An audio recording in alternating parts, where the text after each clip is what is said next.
Palavra da Verdade, com Hernandes Dias Lopes. Texto de Lucas, capítulo 9. Lucas, capítulo 9. Nós vamos ler a partir do verso 28.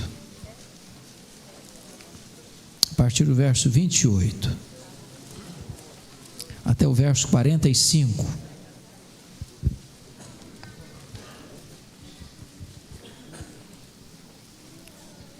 Cerca de 8 dias depois de proferidas estas palavras, tomando consigo a Pedro, João e Tiago, subiu ao monte com o propósito de orar. E aconteceu que, enquanto ele orava, a aparência do seu rosto se transfigurou e suas vestes resplandeceram de brancura.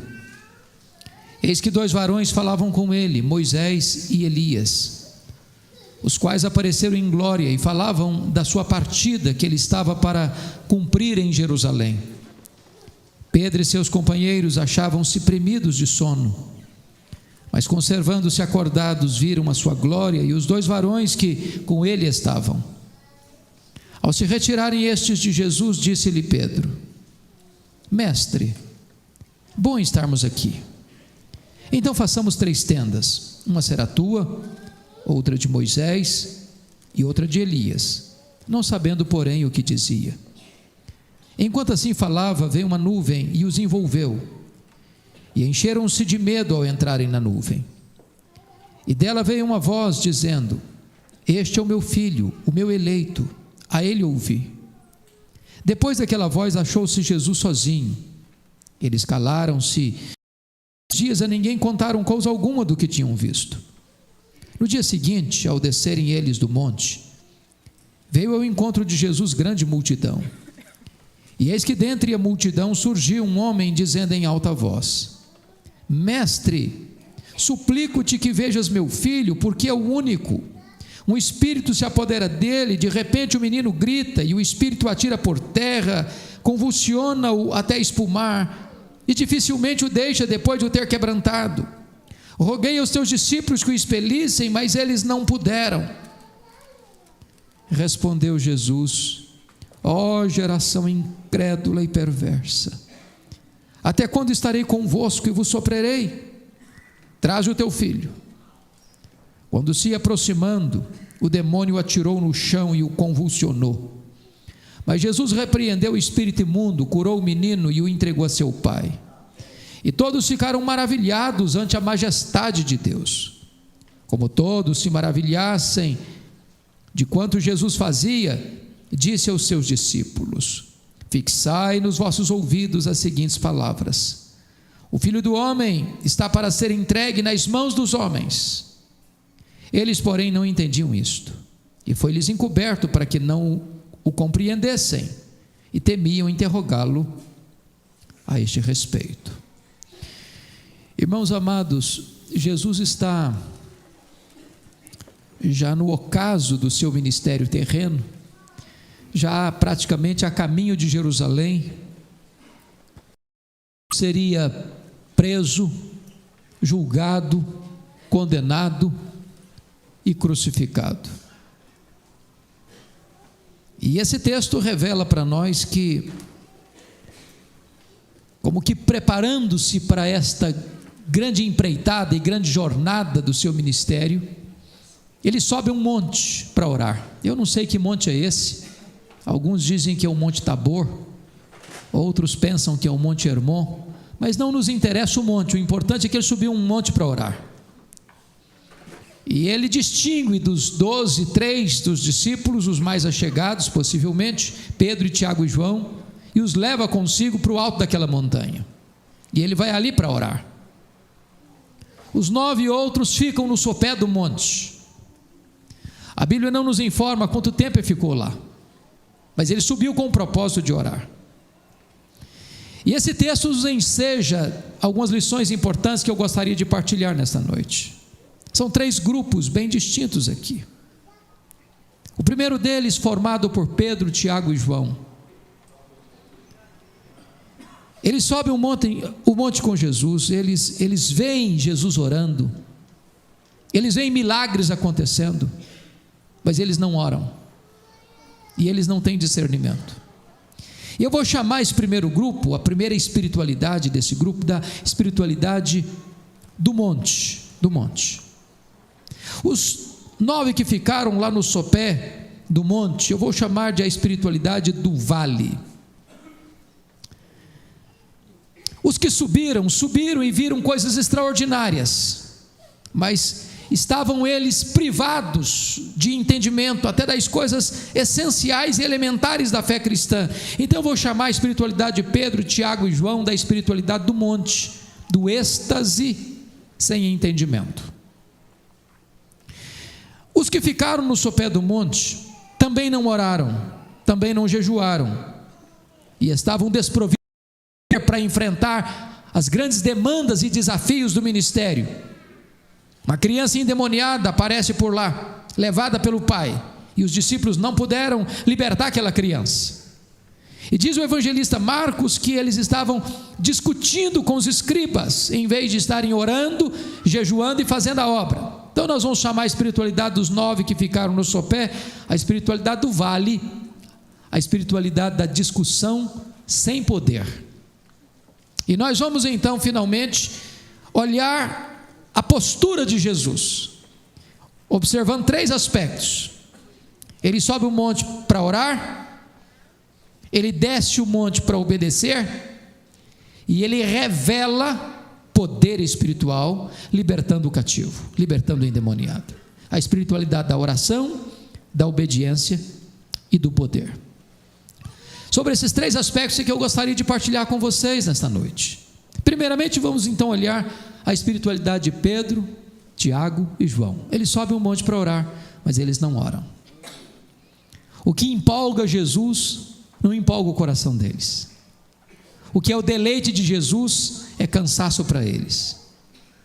O que traz gozo inefável para Jesus, para eles é um pesadelo. E eu quero dizer para você que orar é um exercício magnífico, maravilhoso, glorioso. Mas se você não estiver sintonizado com o coração de Deus, nada vai ser mais do que orar. Talvez você vai dobrar os joelhos e fazer uma longa oração de 2 minutos e não tem mais assunto. Porque isso não empolga o seu coração. Isso não deleita a sua alma. O que é curioso é que esses homens, na topo daquela montanha, veem milagres insólitos, extraordinários. Eles veem 4 milagres magníficos. E o que eu acho curioso é que você e eu somos sempre levados a pensar o seguinte: se eu tivesse oportunidade de ver mais milagres, eu creria mais. Nós pensamos assim. E aí você começa a olhar que no topo dessa montanha 3 gerações estão representadas: a geração de Moisés, a geração de Elias, a geração dos discípulos, dos apóstolos. Foram as 3 gerações que mais viram milagres na história. Ao mesmo tempo, as 3 gerações mais incrédulas da história. Que milagres eles viram? Primeiro milagre que eles viram: Jesus é transfigurado na presença deles. O rosto de Jesus brilha como o sol. As vestes de Jesus brilham como a luz. Marcos chega a informar que a roupa de Jesus era tão branca que nenhum lavandeiro da terra poderia fazer igual. Segundo milagres que eles veem, Moisés e Elias, o representante da lei e o representante do profeta, aparecem em glória, conversando com Jesus no topo daquela montanha. Terceiro milagre que eles veem, uma luz luminosa os envelopa, os envolve, os engole. Quarto milagre que eles veem, do meio daquela nuvem vem uma voz divina, celestial: este é o meu filho, o meu eleito, a ele ouvi. Bom, nós esperávamos, portanto, que depois de tantos milagres maravilhosos, os discípulos tivessem as cortinas da alma abertas, as janelas do entendimento abertas, e eles pudessem compreender com mais clareza as grandes verdades de Deus. Mas, não obstante os milagres, eles estão desprovidos de entendimento. Por exemplo, eles não discernem a centralidade da pessoa de Jesus. Vejam vocês que quando Pedro diz assim para Jesus: mestre, bom estarmos aqui, vamos fazer 3 tendas, uma será tua, outra de Moisés, outra de Elias. Diz a Bíblia que ele não sabia o que estava falando. Sabe por que ele não sabia? Porque estava falando uma grande bobagem. Ele estava cometendo um terrível deslize doutrinário. Ele estava equiparando Jesus a Moisés e Elias, ao representante da lei e ao representante dos profetas. Não obstante, comparando Jesus aos grandes, talvez maiores homens da história, mas Jesus não é apenas um grande homem, Jesus é o Filho do Deus Todo-Poderoso. Ele é único, Ele é singular, Ele é incomparável. Eles não discerniram isso. Segunda coisa, eles viram milagres, mas eles não discerniram, em segundo lugar, a centralidade da missão de Jesus. Olha o verso 31 comigo. Qual foi a pauta daquela reunião de Jesus com Moisés e Elias? Sobre o que conversaram? Qual foi o assunto? O que está escrito aí? Falaram sobre a sua partida para Jerusalém. A palavra partida aí, na língua grega, que foi escrito esse texto, é a palavra êxodos. Êxodos. E o que era o êxodo de Deus? A libertação, a quebra, a ruptura da escravidão. As algemas se partiram, as portas de ferro se abriram, a escravidão acabou, a libertação chegou, o cativeiro encerrou, são livres. O que Jesus está querendo dizer para nós aqui, o que esse texto quer dizer é o seguinte: é que eles, Moisés e Elias, estão conversando com Jesus naquele monte sobre a cruz, sobre a morte de Jesus, porque a libertação nossa, o cativeiro nosso se encerrou naquela cruz. Foi lá que Cristo quebrou os grilhões do nosso pecado, foi lá que Jesus rompeu as cadeias da nossa alma, foi lá que Jesus despedaçou todos os grilhões do adversário na nossa vida, foi lá na cruz que Jesus nos arrancou da morte e nos tirou do império das trevas, foi lá que os portões da liberdade se abriram para nós. A pergunta é: será que os discípulos entenderam isso? Confira comigo, versículo 43. Diz o texto que quando Jesus desceu do monte e curou aquele menino endemoniado, e libertou aquele menino endemoniado, todas as pessoas ficaram maravilhadas, como todos se maravilhassem de quanto Jesus fazia. Preste atenção nisso. Inclusive os discípulos estavam maravilhados. No verso 44, Jesus é enfático e até contundente, falando para os discípulos agora, não para a multidão, para os discípulos: fixai nos vossos ouvidos as seguintes palavras: o Filho do Homem vai ser entregue nas mãos dos homens. Sabe o que Jesus está querendo dizer com isso? Não pensem vocês que eu vou mudar minha agenda. Não pensem em vocês que eu vou continuar apenas ser um operador de milagres entre vocês. Não pensem em vocês que eu vim aqui para resolver apenas os seus problemas imediatos.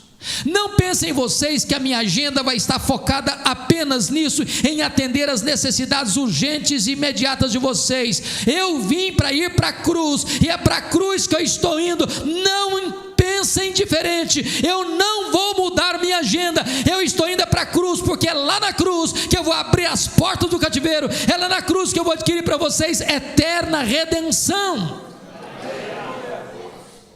Mas diz o verso 45, que os discípulos não entenderam isso. Eles estavam vendo milagres, mas não discerniram a centralidade da missão de Jesus. Qualquer espiritualidade que não passe pela cruz não é a espiritualidade de Deus, não é a verdade de Deus. Porque a única chance de nós sermos libertos do pecado, a única chance de nós sermos libertos do diabo, a única chance de nós sermos verdadeiramente livres é pela cruz de Cristo, não há outro caminho. Terceiro lugar, eles estavam vendo milagres, mas eles não discerniram a centralidade da missão deles mesmos. Quando Pedro diz assim: mestre, bom estarmos aqui, vamos fazer 3 tendas. Eles nem pediram tenda para eles. Vamos ficar aqui, Jesus. Esse monte é maravilhoso. Jesus aqui é tão bom, o ar aqui é rarefeito. Jesus aqui a gente não vê gente atribulada, aqui a gente não vê gente chorando, aqui a gente não vê gente endemoniada, aqui a gente não vê gente necessitada. Aqui nesse monte tem brilho, aqui nesse monte tem luz, aqui nesse monte tem milagre. Vão ficar aqui, Jesus, aqui é bom demais. Deixa eu dizer uma coisa para você, amado. O monte é muito bom, mas o monte é apenas para você recarregar as baterias. Porque o lugar de exercer o seu ministério é lá no vale. É lá que tem gente sangrando, é lá que tem gente chorando, é lá que tem gente endemoniada, é lá que tem gente cativa, é lá que tem gente precisando de ajuda, é lá que tem pessoas chorando, desesperadas, precisando de socorro, é lá. Nós não podemos cultivar apenas a espiritualidade do monte, do acampamento, da conferência, de uma cruzada, ou de um congresso, ou de um momento de seminário, onde você se concentra para estudar alguma verdade e sai lá com o coração aquecido, mas você precisa descer para o vale, porque é lá no vale que tem gente precisando da sua ajuda, da sua palavra, do seu socorro. Quarto lugar, eles estão vendo milagres, mas eles não discernem a centralidade da adoração e do culto. Preste bem atenção, que quando escutam a voz de Deus falando de dentro da nuvem, este é o meu filho, o meu amado, ou o meu eleito, a ele ouvi. Diz Mateus que eles caíram de bruços, de tanto medo, eles ficaram apavorados, atordoados. E aqui, irmãos, eu gostaria de chamar a atenção para dois extremos perigosos em relação à adoração. Primeiro, é o extremo da falta de reverência. Eu não sei se vocês percebem, mas nós estamos vivendo uma geração que parece que está perdendo pouco a pouco a questão da reverência. Eu fiquei impressionado na chamada Copa das Confederações do Brasil, quando o então técnico da seleção brasileira, e eu não sei se vocês perceberam isso, exigiu que os jogadores brasileiros entrassem em campo compenetrados. Não pode mascar chiclete, todo mundo cantando o hino nacional como um patriota. E vocês se lembram disso, como os jogadores brasileiros cantaram o hino nacional na Copa das Confederações. Eu fiquei pensando o seguinte: para entrar num campo de futebol, para jogar um jogo de futebol, se cobra dos jogadores uma postura correspondente de reverência à camisa que estão vestindo, quanto mais nós entrando na casa do Deus vivo para adorar o Deus que é o Senhor dos céus e da terra. Nós precisamos ter essa postura de reverência.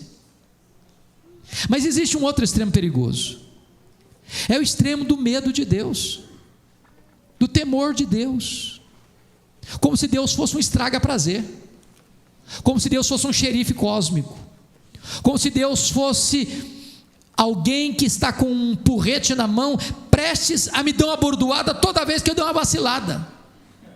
E às vezes os pais, até com a boa intenção de educar os filhos, passam essa ideia: menino, não faz essa arte não, que Deus vai te castigar. E o menino cresce com medo de Deus. Aí o primeiro deslize que o menino dá quando adolescente, sabe o que ele vai fazer? Fugir de Deus, com medo de Deus.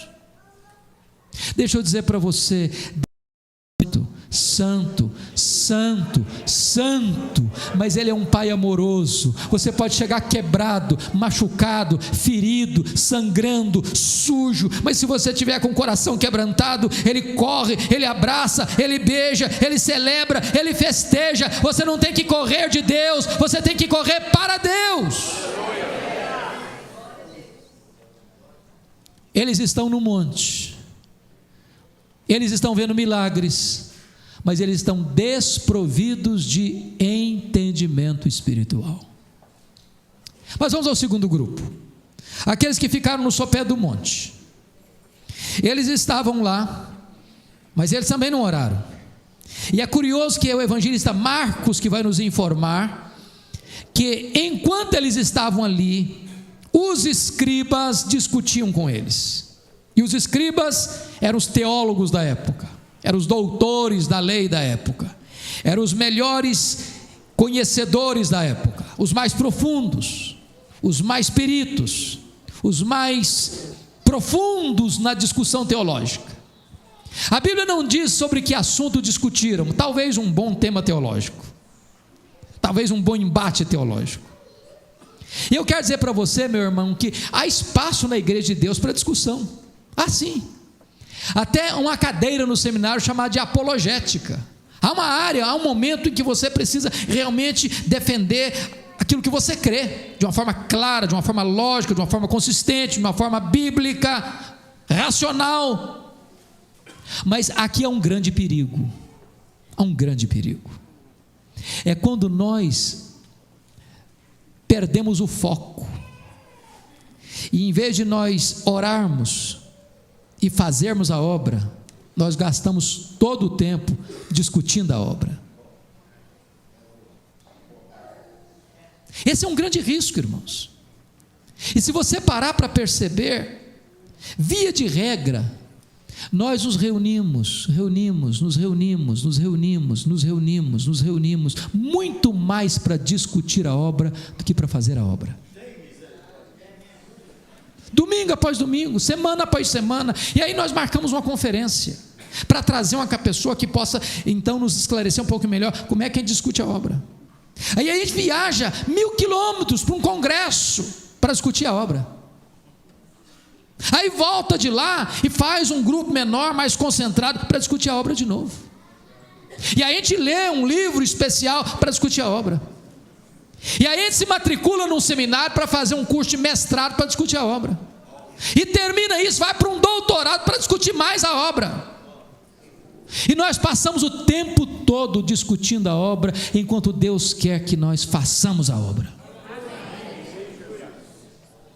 Agora preste bem atenção nisso, irmão. Enquanto os discípulos discutiam com os escribas, o diabo agia furiosamente, perversamente, cruelmente, porque diz o texto que havia um menino, filho único, endemoniado.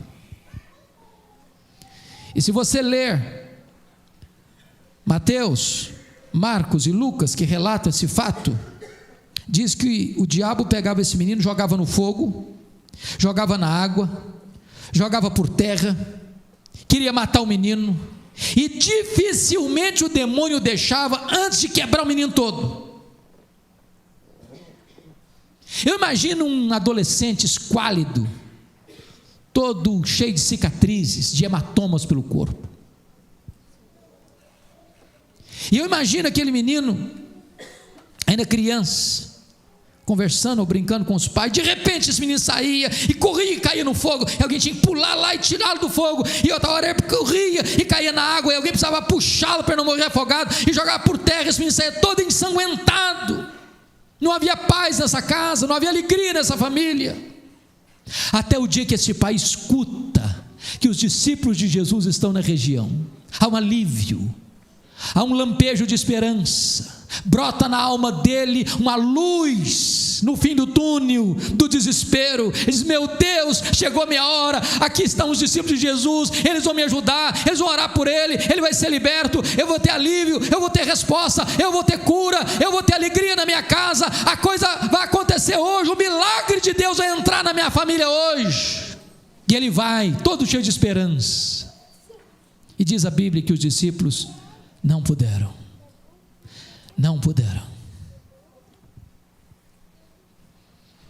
O que é curioso é que quando levaram aquele menino para Jesus, Jesus faz uma pergunta para o pai. Lembram qual foi a pergunta? Desde quando esse menino está assim? Sabe qual a resposta que o pai deu? Desde a sua infância. Só que a palavra grega que aparece no texto para infância é a palavra brefos. E brefos é a palavra que descreve desde a vida intrauterina até a primeira infância. Você já parou para imaginar essa possibilidade de essa criança ser endemoniada desde o ventre? Você já imaginou o que é um bebê endemoniado? Você já pensou que desespero, que angústia, que dor? Um dia, pastor Jeremias, eu era pastor em Vitória, lá no meu começo, bem no começo do meu pastorado, veio uma senhora da alta classe social, convertida a Cristo, vem para Cristo, vem para a igreja. E essa mulher um dia caminhava na rua, em Vitória, com a criança no colo, sua filhinha de 3 anos. E ela cantarolava um hino, um cântico espiritual que ela tinha aprendido. E na medida que ela está caminhando, a criança no colo dela desfigura o rosto e começa a falar blasfêmias horríveis. E essa mulher toma um susto, pensando que a menina estava tendo um surto psicótico. Corre dali mesmo para um psiquiatra. O médico examina, nada, não constata nada. Essa mulher aflita me liga, diz: pastor, eu não sei o que eu faço. Eu disse para ela: traz a sua filha aqui. Quando ela chegou no meu escritório, eu estava do lado de cada mesa, ela sentada do lado de lá da mesa, com a criança no colo, e eu conversava com a mãe, e a menina me olhava por baixo, olhar denso, pesado. Quando eu comecei a falar do nome de Jesus, essa criança pula do colo da mãe, endemoniada, e começa a serpentear no chão, cobra venenosa, falando coisas horríveis. Eu clamei pelo nome de Jesus, o Senhor libertou aquela criança. E eu perguntei para a mãe: mãe, me conta a história dessa criança. Ela me disse: pastor, o meu marido é um bandista. Quando eu estava grávida, eu consagrei essa criança aos espíritos demoníacos. Eu imagino que essa era uma cena parecida com esse pai. Desde a infância, desde brefos, desde talvez da vida intrauterina, desespero, angústia. E os discípulos não puderam. Por que não puderam? Por quê? Jesus Cristo disse para eles: esta casta só sai com oração e jejum. Preste bem atenção nisso. Mark Lloyd Jones talvez escreveu um dos melhores livros sobre batalha espiritual, pelo menos que eu já li, O Combate Cristão. E ele disse que esses discípulos não puderam porque há demônios e demônios. Nem todo poder espiritual tem o mesmo grau de resistência. Aqueles discípulos já tinham tido vitórias extraordinárias nessa área, mas agora não puderam. Não puderam porque a resistência era maior e exigia um preparo maior. Eu quero dizer para você que poder espiritual não se adquire na academia. A academia é boa, o conhecimento é importante, mas eu quero dizer para você que não adianta você dependurar um diploma na sua parede de especialista. Isso não lhe dará poder. Poder se adquire de joelhos, poder se adquire através da oração. E Jesus Cristo diz para eles: esta caça só sai com oração e jejum. Amados irmãos, é muito importante entender que nós precisamos de poder, porque sem poder nós vamos ficar envergonhados diante dos grandes embates da vida cristã. Há batalhas que você não vence na força do argumento, você vence na força do poder do Espírito Santo, e o poder do Espírito Santo você só consegue através de uma vida de intimidade com Deus. Eu nunca me esqueço, um dia uma senhora da igreja, cujo marido era ateu, ele era um engenheiro da Petrobras, muito culto, mas não acreditava em Deus, e a mulher convidava o marido para a igreja. Ele humilhava a sua esposa, chamando que crente tudo não tem massa cinzenta na cabeça, que crente não tem o mesmo livro dele para conversar com ele, e aquela coisa toda. Um dia esse homem disse assim para a mulher, falou: se o seu pastor tiver coragem de vir aqui em casa para conversar sobre filosofia comigo, eu vou pensar em atender seu convite. E ela me falou isso.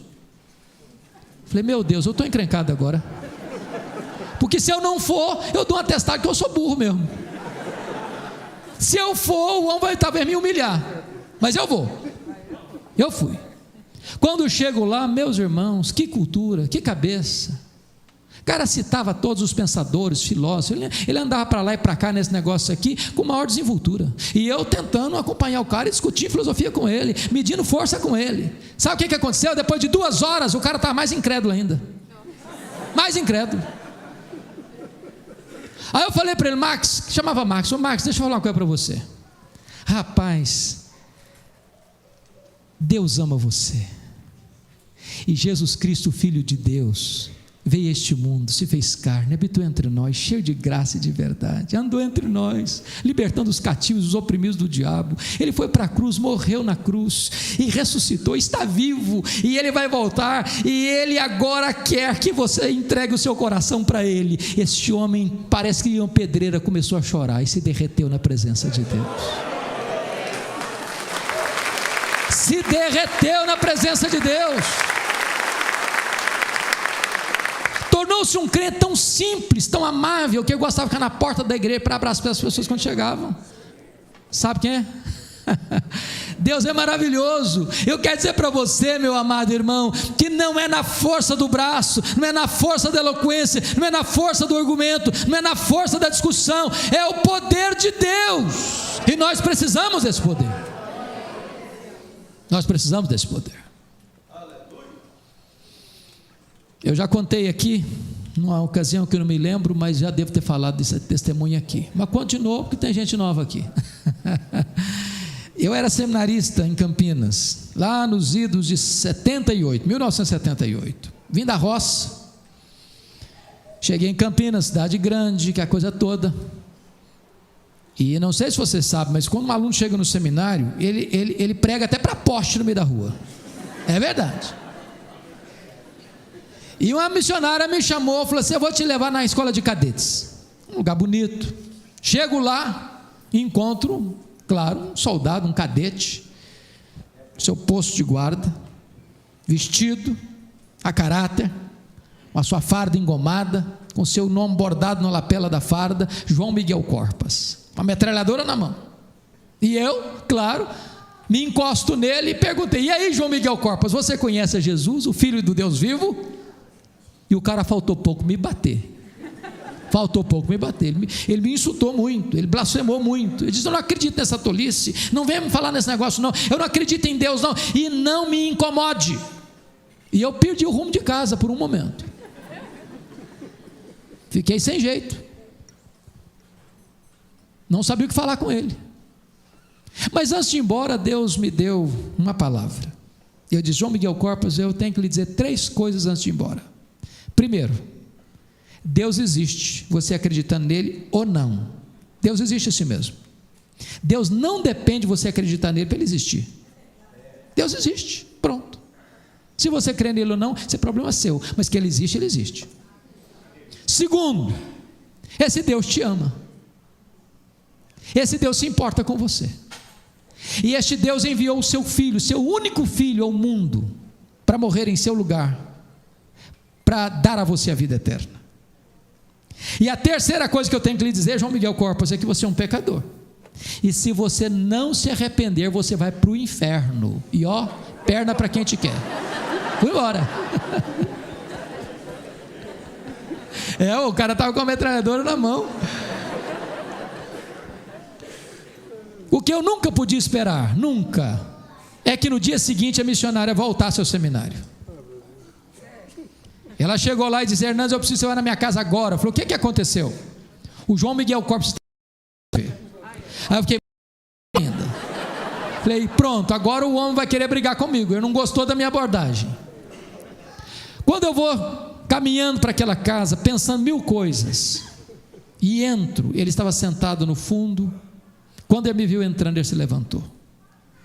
E ele correu na minha direção e me segurou pelos braços e disse com lágrimas nos olhos: por favor, me fale do seu Deus, me fale do seu Jesus. Aquele cadete ateu estava de joelhos, prostrados aos pés do Senhor Jesus. Isso era próximo mês de julho.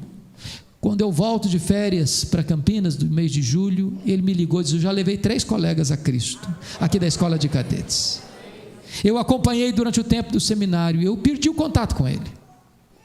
Há 2 anos pregando na CEPAL, lá em Águas de Lindóia, alguém se aproxima de mim e pergunta assim: e o João Miguel Corpas, tem notícia dele? Eu falei: não, eu queria tanto ter notícias dele. Ele me diz: eu sou amigo dele. E me disse assim: o João Miguel Corpas está indo ao generalato. Disse mais: João Miguel Corpas é pastor, é ministro do Evangelho, ele é pastor da Assembleia de Deus. Naquele mesmo mês eu fui pregar lá na igreja presbiteriana de Vila Mariana, e eu estava lá com a esposa, para me dar um abraço. E alguns meses atrás eu fui lá na casa dele em Santos jantar com a família dele, e ele me contando das maravilhas que Deus tem feito na vida dele. E eu aprendi uma coisa, irmãos: não é a força do seu argumento, não, é o poder de Deus, poder que liberta, poder que abre os olhos aos cegos, poder que levanta o caído, poder que restaura o quebrado, poder que salva o perdido. É o poder de Deus. Esses homens estavam no vale discutindo a obra, em vez de fazer a obra. Mas eu gostaria finalmente então de partilhar com vocês sobre a espiritualidade de Jesus. Primeiro, Jesus sobe esse monte para fazer o quê? Para orar. O que ele fez? Ele orou. E porque ele orou, algumas coisas aconteceram. Primeiro, porque ele orou, ele foi transfigurado. A Shekinah de Deus invadiu o seu corpo, a glória de Deus se estampou no seu rosto, seu corpo ficou todo iluminado. E sabe, amados irmãos, quando nós oramos, a glória de Deus vem também sobre nós. A Shekinah de Deus desce para a terra, a presença de Deus se manifesta. E nós precisamos mais do que nunca, irmãos, da presença manifesta de Deus, porque uma coisa é a onipresença de Deus, outra coisa bem diferente é a presença manifesta de Deus. Deus está neste lugar, e o resultado disso é fruto da oração. Porque Jesus orou, diz a Bíblia, o Pai o preparou antecipadamente para enfrentar a cruz. Deixa eu dizer para você, meu amado, quando você tem uma vida regular de oração, quando você tem comunhão com Deus, quando você tem intimidade com Deus, quando a crise chega, você tem força, você tem alento, você tem graça, você tem ânimo para enfrentar a crise. Mas se você não tem vida de oração, quando a tempestade chega, você naufraga.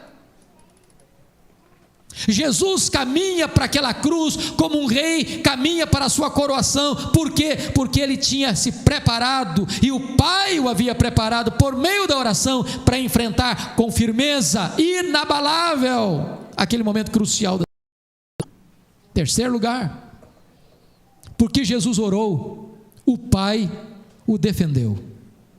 Preste bem atenção nisso.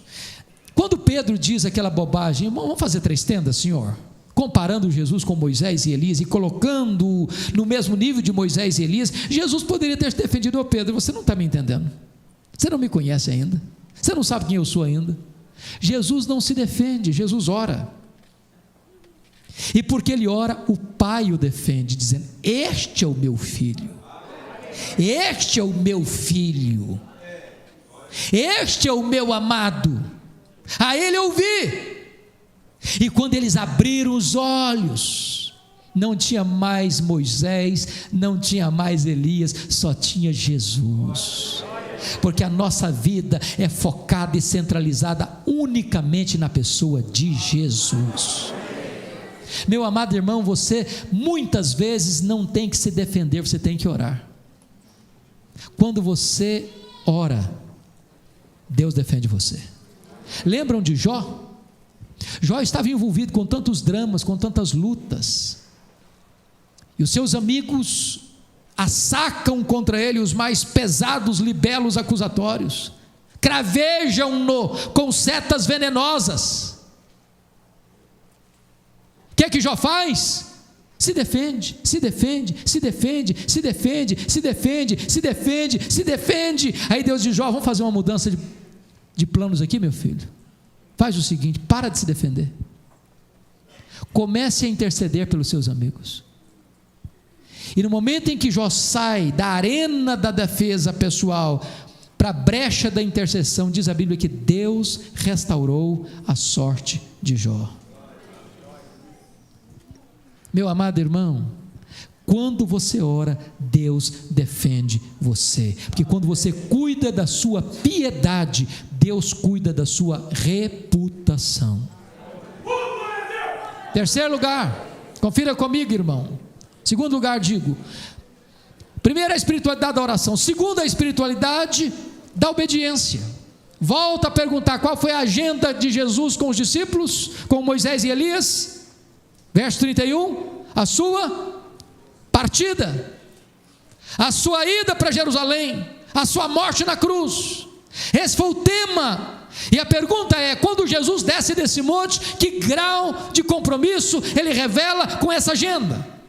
Confira comigo o verso 43 e 44. Primeiro com os discípulos. Os discípulos estão encantados com Jesus por causa do milagre. Sabe o que está acontecendo aqui, irmãos? O mesmo que aconteceu lá em João 6. Lembra quando Jesus multiplicou os pães e os peixes lá em João 6? O que é que a multidão queria fazer com Jesus? Fazê-lo rei. Se ficar com a gente. Ele é o nosso Messias, mas eles achavam o Messias político. O Messias queria resolver o problema deles, encher a panela deles, curar as enfermidades deles, atender as necessidades deles. Jesus tem que ficar com a gente para ser o grande solucionador dos nossos problemas. E Jesus, percebendo essa tentação, despede os discípulos antes, sobe para o monte para orar, e não atende à expectativa da multidão. O que está acontecendo aqui é a mesma coisa. Esse povo está querendo é o quê? E os discípulos também vão ficar com Jesus, para ele ser aquele operador de milagres. Não vão ter mais problema. Surgiu um problema, ele resolve. Surgiu outro problema, ele resolve. Mas era só os problemas do aqui e do agora. Jesus está dizendo: não pense que vou mudar minha agenda, não. Eu vim para ir para a cruz, é para a cruz que eu estou indo. A cruz está agendada lá na eternidade. Eu vim para essa missão, e para essa missão eu vou caminhar, e é por isso que eu estou aqui, para ir para a cruz. Agora confira comigo o verso 51, por favor. Olha que coisa magnífica. E aconteceu que, ao se completarem os dias em que devia ele ser assunto ao céu, manifestou no semblante a intrépida resolução de ir para Jerusalém. Meu irmão, eu não sei o que é isso. Eu acho que eu não tenho essa capacidade tão grande de ler, mas as pessoas podiam ler o rosto de Jesus. Estava escrito na testa dele, nos olhos dele, no semblante dele. Todo mundo percebia, ele está indo, e ele está indo com coragem, ele está indo com força, ele está indo com firmeza, ele está indo sem titubear. Agora confira o versículo 52 e 53, por favor. Olha o que está escrito aí: e enviou mensageiros que o antecedessem. Indo eles, entraram numa aldeia de samaritanos para lhe preparar pousada, mas não o receberam, porque o aspecto dele era de quem decisivamente ia para Jerusalém. É disposição de obedecer, ainda que a obediência passasse pelo caminho da cruz. Você tem prontidão para obedecer? Até que ponto? Porque às vezes nós até nos dispomos a obedecer, se isso não nos custar nada. A prontidão de Jesus em obedecer passava pelo seu sacrifício, passava pela sua morte, e morte de cruz. A espiritualidade de Jesus passa pelo caminho da obediência. Mas finalmente, a espiritualidade de Jesus é a espiritualidade da oração, da obediência e do poder. Porque o texto diz que quando o Pai chega para Jesus, dizendo assim: eu apresentei o meu filho aos teus discípulos, mas eles não puderam. O que é que Jesus diz? Solta uma exclamação de angústia: ó geração incrédula e perversa, até quando vos suportarei? Traz o teu filho.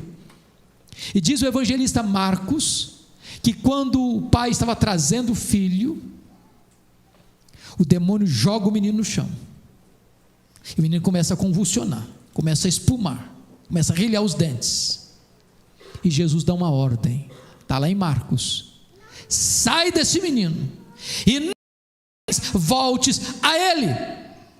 E o demônio deixou, e o menino ficou liberto, e o menino ficou curado. Agora preste atenção nisso. Quando uma pessoa endemoniada é liberta, se essa pessoa não se rende a Cristo, a casa fica limpa e vazia. Diz a Bíblia que esse demônio pode sair e voltar com mais 7 demônios, e o segundo estado ser pior que o primeiro. Mas a ordem é categórica: sai e não voltes mais. Sabem por quê? Porque Jesus tem todo o poder. tem toda a autoridade, nos céus, na terra e debaixo da terra. Jesus manda no céu, Jesus manda na terra e Jesus manda no inferno. Até os demônios precisam se curvar e obedecer, e os demônios batem em retirada, porque Jesus tem todo o poder.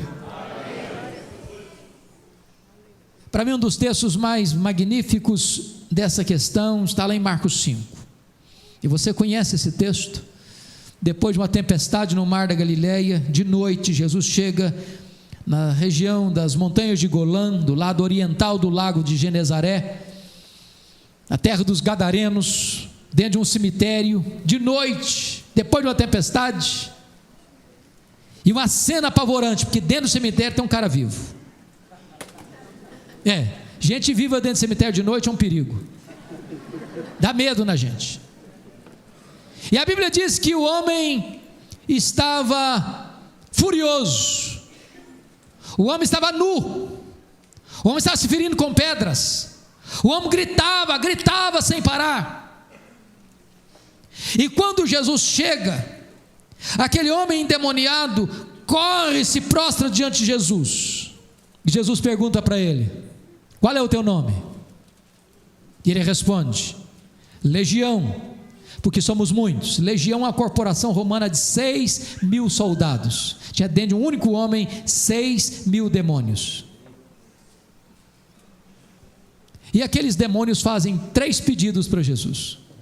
Eu não chego a dizer que oração, não, porque oração, demônio não ora, mas fez 3 pedidos: não nos atormentes antes do tempo, não nos mandes para fora do país, mande-nos para essa manada de porcos. Tinham 2.000 porcos pastando na região. E Jesus, curiosamente, atende os 3 pedidos dos demônios. E aqueles demônios saem desse homem, entram na manada de porcos e todos precipitam montanha abaixo e se afogam no mar. Há poucos dias, dando uma palestra no meio de um grupo liberal, quando eu terminei de dar a palestra, um se levantou e disse: isso aí é bobagem, esse negócio de demônio, isso é besteira, isso é esquizofrenia, não tem nada a ver com demônio isso. Aí eu perguntei: bom, então o senhor me ajuda, que eu sou meio tapadozinho, me ajuda a entender esse negócio, como é que transfere a esquizofrenia de um homem para 2.000 porcos? Me explica esse negócio aí. Porque de repente eu sou meio ignorante demais, eu não consigo entender essas coisas.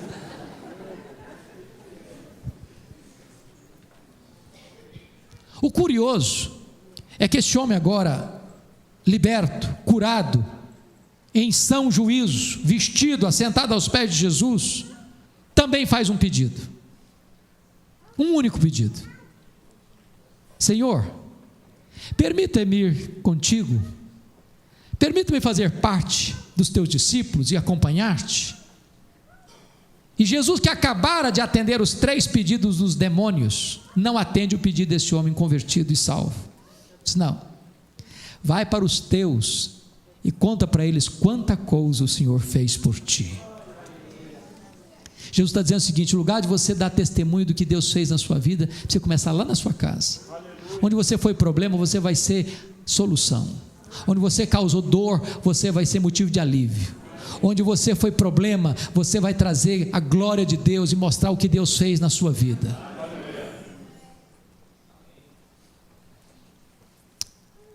E eu termino contando para você um fato que marcou minha vida. Eu fui pregar em Recife, na formatura do seminário de Recife, lá na Igreja Presbiteriana das Graças.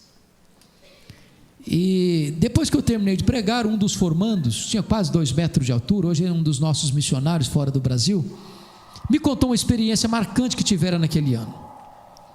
Ele era quartanista, e eu não sei se vocês sabem, mas todo seminarista do 4º ano tem uma leve impressão que ele é um forte concorrente com Charles Haddon Spurgeon. E ele então, no 4º ano, recebe um convite para pregar numa grande igreja presbiteriana do Brasil, uma das nossas belas capitais. Ele se sentiu muito valorizado, e é verdade, se sentiu muito feliz, porque um seminarista ser chamado para uma conferência numa grande igreja, sexta, sábado e domingo, era um negócio assim, incomum. E ele empacotou os seus melhores sermões, botou seu melhor e único terno na mala, e foi para lá. Ficou hospedado na casa do pastor, Era sexta-feira e ele todo animado para começar a conferência. Só que antes do culto, um imprevisto acontece. Aparece uma mulher na casa do pastor desesperada. Diz: pastor, o senhor precisa da minha casa agora. Eu falei: o que foi, minha irmã? Eu falei: a minha vizinha está endemoniada e está quebrando tudo lá, e tem uma pequena multidão na frente da casa, e ninguém tem coragem de enfrentar a situação. Não, o senhor vai ter que ir lá para nos ajudar. O pastor disse: minha irmã, que coisa interessante, acaba de chegar de Recife um santo homem de Deus preparado para essa tarefa. E o seminarista começou a tremer as pernas e começou a gaguejar. Eu vim falar para o senhor que eu estou indo embora. Mas ele nem conseguiu falar isso. O pastor pegou o seminarista, tiracolo, saiu andando no meio da rua. De longe, viram um grupo ao redor da casa e escutavam os gritos cavernosos daquela mulher. Quando chegaram, o seminarista olhou para o chão, o pastor olhou para o seminarista. Disse: seminarista, o caso é todo seu, pode entrar na casa. O seminarista, muito aflito, desesperado, com muito medo, entrou na casa. Quando ele entrou, se deparou com um quadro horrível. Aquela mulher estava com o rosto desfigurado, com um semblante esquisito demais. E quando ele tentou esboçar a primeira frase, a mulher lhe deu uma bofetada na cara e o jogou ao chão. E no chão ele ficou por mais de 1 hora. E a mulher bufando ao redor dele como uma fera selvagem, falando impropérios e blasfêmias. Ele me disse, com lágrimas nos olhos, diz: pastor Hernandes, parece que um filme passou pela minha cabeça. E eu comecei a perceber quão longe de Deus eu estava, quão seco espiritualmente eu estava, quão vazio de poder eu estava. E ele me disse algo que eu nunca mais esqueci. Ele me disse o seguinte: pastor Hernandes, eu entendi que não basta ser crente, não basta ser membro de igreja, não basta ser batizado, não basta ser presbiteriano, não basta ser calvinista, não basta ser reformado, não basta ser diácono, não basta ser presbítero, não basta ser seminarista, não basta ser missionário, não basta ser pastor, não basta ser teólogo. Nós precisamos do poder do Espírito Santo de Deus. Irmãos amados, nós precisamos do poder de Deus. E eu quero dizer para você que Jesus nos dá esse poder. Ele derramou sobre a igreja esse poder. E Paulo diz que toda a suprema grandeza do poder de Deus está sobre nós. E a minha esperança e a minha oração é que você e eu possamos olhar para Jesus, para termos uma vida abundante de oração, para termos uma vida comprometida com obediência, e para termos uma vida revestida com o poder do Espírito Santo de Deus.